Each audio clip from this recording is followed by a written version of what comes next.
मध्य प्रदेश के राजगढ़ ब्यावरा से गिरफ्तार कामरान कुरैशी भारत के भगोड़े इस्लामिक उपदेशक जाकिर नाइक के वीडियो देखकर आतंकी बना था।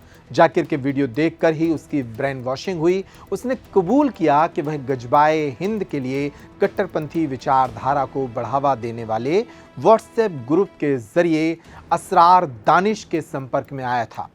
असरार ही पाकिस्तानी हैंडलर के निर्देश पर चल रहे टेरर मॉड्यूल का हेड है। मध्य प्रदेश से जुड़ी इस बड़ी खबर पर यह पूरा वीडियो है।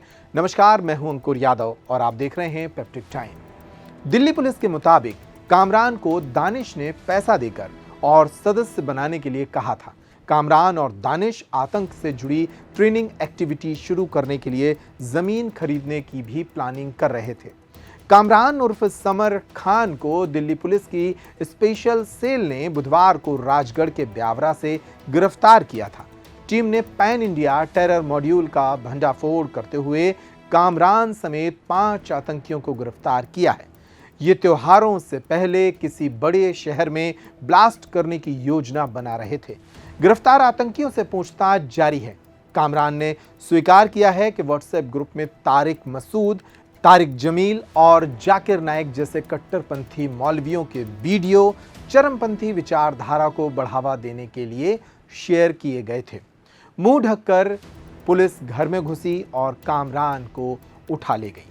दरअसल दिल्ली पुलिस की एक 10 सदस्यीय टीम ने 10 सितंबर की सुबह करीब 5:30 बजे मध्य प्रदेश के ब्यावरा की शहीद कॉलोनी के एक मकान से कामरान को गिरफ्तार किया था। यह टीम कामरान के मकान में सुबह सुबह घुसी, बिस्तर से खींचकर कामरान को पकड़ा, उसका मोबाइल भी उठा लिया। बुधवार को परिवार के लोगों ने इस पूरी घटना की जानकारी दी।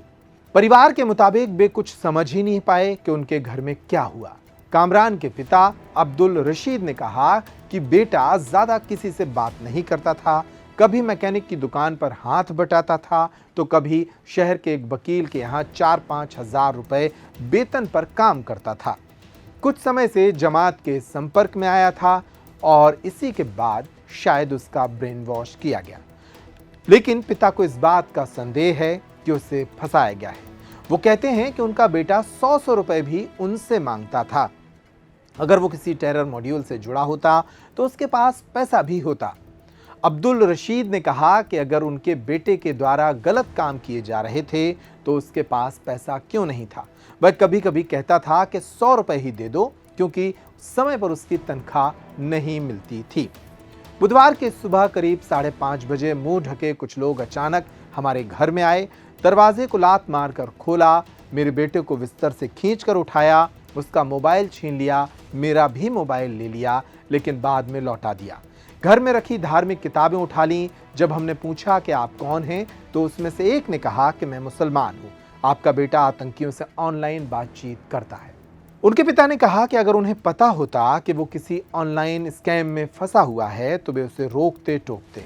अब्दुल रशीद ने आगे कहा कि कामरान रोज सुबह वकील शादाब के यहाँ काम पर जाता था, वहां से शाम 6 बजे लैब पर चला जाता था, कभी रात 10:30 बजे तो कभी 12 बजे घर लौटता था। वह किससे ऑनलाइन बात करता था ये हमें कभी नहीं पता चला। उन्होंने कहा कि वह किसी और गलत गतिविधि में शामिल नहीं था। कामरान कई बार जमात में जा चुका था, 40-40 दिन तक जमातों में रहता था। उन्होंने कहा कि लेकिन वहां तो अल्लाह के बारे में सिर्फ बातें होती हैं, कोई गलत शिक्षा नहीं दी जाती। उन्होंने कहा कि मेरा बड़ा बेटा दिव्यांग है, बेटियों की शादी हो चुकी है, कामरान घर में रहता है, उसके द्वारा कैसे आतंकी मॉड्यूल का हिस्सा बनकर उनकी मदद की जा रही थी ये उन्हें समझ नहीं आ रहा है। उन्होंने कहा कि कामरान की जल्द शादी तय होने वाली थी, लेकिन इसके पहले ही वह इसमें पकड़ा गया। उन्होंने इस मामले में बेटे के अपहरण की आशंका भी जाहिर की है।